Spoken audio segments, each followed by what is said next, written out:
को पैसा चाहिए क्योंकि उनको इस ग्रुप को हराना है। तो अंग्रेज लोग पता है क्या करते हैं, अंग्रेज लोग भारत में टैक्स ज्यादा बढ़ा देते हैं। क्या कर देते हैं अंग्रेज लोग, भारत में टैक्स ज्यादा बढ़ा देंगे, कर ज्यादा लेने लगते हैं। भारत का तो इस युद्ध से कुछ लेना देना ही नहीं है, हम तो गुलाम हैं, हम इस युद्ध में है ही नहीं। देखो प्रथम विश्व युद्ध के अंदर हम लोग है ही नहीं, हम तो गुलाम थे। अंग्रेजों को पैसा चाहिए था और अंग्रेज लोगों को दिखा कि भारत गुलाम है हमारा, चलो इसको लूट लेते हैं। और आप देखते हैं कि अंग्रेजों ने भारत के अंदर हर चीज पर पैसा बढ़ा दिया और इसी वजह से भारत के अंदर आप देखते हैं कि महंगाई बढ़ गई।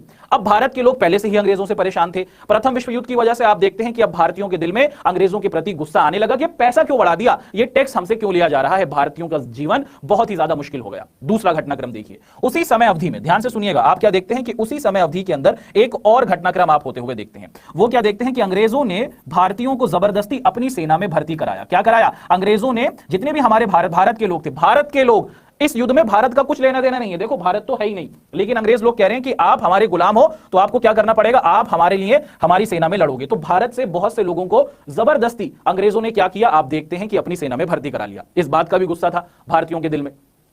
तीसरी चीज आप देखते हैं कि इसी समय अवधि में यानी कि वर्ष 1914 से वर्ष 1918 के अंतर्गत क्या होता है, एक महामारी भी फैल जाती है। क्या फैल जाती है बच्चों, महामारी भी फैल जाती है। महामारी का मतलब क्या होता है, जैसे आज के समय में आप देखते हैं कि कोरोना बीमारी फैल रही है, आप देखते हैं कि लाखों लाखों लोगों की जानें जा रही हैं, कुछ ऐसे ही आप देखते हैं कि उस समय अवधि के अंतर्गत होता है और उस महामारी से भी भारत के लोग क्या हो जाते हैं, परेशान हो जाते हैं। तो मुख्य तौर पर सेना में जबरदस्ती भर्ती करने की वजह से, महामारी के फैल जाने की वजह से, ज्यादा टैक्स लेने की वजह से, और उसी के साथ साथ आप देखते हैं कि अंग्रेज लोग और क्या कर देते हैं, अंग्रेज लोग उसी के साथ साथ मुख्य तौर पर भारत के लोगों को परेशान करने लगते हैं। क्लियर रहा यहां तक, तो ये पूरा का पूरा घटनाक्रम रहता है। जी हां, फ्लू की महामारी फैली थी, वो फ्लू की महामारी थी, बिल्कुल सही आप लोग कह रहे हैं। अब हम लोगों ने यहां तक तो देख लिया कि भारत के अंदर 1914 से 1918 में क्या घटनाक्रम था, हमारे देश के अंदर क्या चीजें चल रही थी। अब बढ़ेंगे आगे, ये तो हमने देख लिया कि दुनिया उस समय दो भागों में बटी हुई थी, भारत गुलाम था और अंग्रेज लोग भारत को कब्जे में लाने की कोशिश कर रहे थे। उन्होंने भारत में टैक्स को बढ़ा दिया, उन्होंने भारत के लोगों को जबरदस्ती सेना में भर्ती कराया और उन्होंने भारत के अंदर जब महामारी फैली तो आप देखते हैं कि अंग्रेजों ने किसी भी प्रकार की कोई मदद नहीं की। अब भारतीयों के दिल में गुस्सा है, गुस्सा है कि नहीं है, जी हां, भारत के हालात इतने खराब हैं, भारतीयों के दिल में गुस्सा है। अब आप देखिए कि क्या होगा। अब आप देखते हैं कि वर्ष 1915 में, ध्यान से सुनिएगा, मैं आपको सारी जो घटनाक्रम है उसको कहानी के तरीके से बताऊंगा। वर्ष 1915 में आप देखते हैं कि एक आदमी भारत के अंतर्गत आ जाते हैं, उनका नाम बता दीजिए, जल्दी से बता दीजिए कि वो कौन से भारत के महापुरुष हैं जो भारत में आ जाएंगे, कहीं गए हैं पढ़ाई करने के लिए, काम करने के लिए, वकालत करने के लिए, वापस आ रहे हैं। जी हां, ये पूरा का पूरा एनसीईआरटी का ही सॉल्यूशन है, बिल्कुल सही कह रही हैं आप काजल चौबीसा।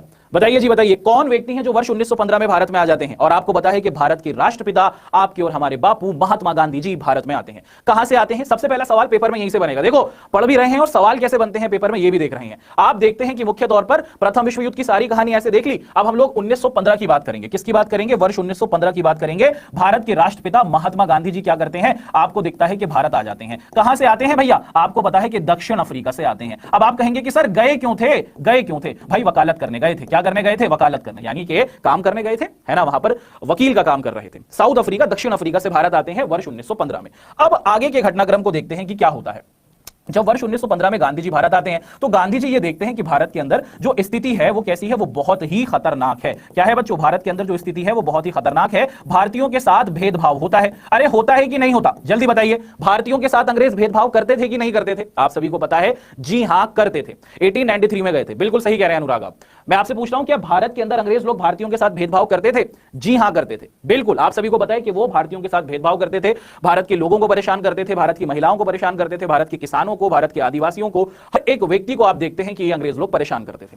अब गांधी जी क्या करते हैं, भारत के अंतर्गत आ गए और उससे पहले के जो भारत के लोग हैं, आपने देखा कि उस समय हमारे दिल में गुस्सा आ गया था, हमारे जो पूर्वज थे भारतीयों के दिल में गुस्सा था। जबरदस्ती सेना में भर्ती करा रहे हैं, देश में महामारी की वजह से परेशानी है, महंगाई बढ़ चुकी है, तो भारतीयों के दिल में गुस्सा था। गांधी जी क्या करते हैं, गांधी जी एक प्रकार की सोच रख देते हैं। क्या देते हैं, गांधी जी एक प्रकार की सोच को प्रस्तुत करते हैं। क्या थी वो सोच, उस सोच को हम लोग एक और नाम से जानते हैं जिसको हम लोग विचार भी कहते हैं और इसी विचार को हम लोग सत्याग्रह कहते हैं। क्या कहते हैं बच्चों, सत्याग्रह। सत्याग्रह क्या है, अब पेपर में यहां से सवाल बनेगा, ध्यान से सुनो। अब आप क्या देखते हैं कि पेपर में यहां से सवाल बनेगा, सत्याग्रह क्या है। सत्याग्रह एक प्रकार का विचार है या फिर एक सोच है। विचार और सोच कहां आती है, विचार और सोच दिमाग में आती है।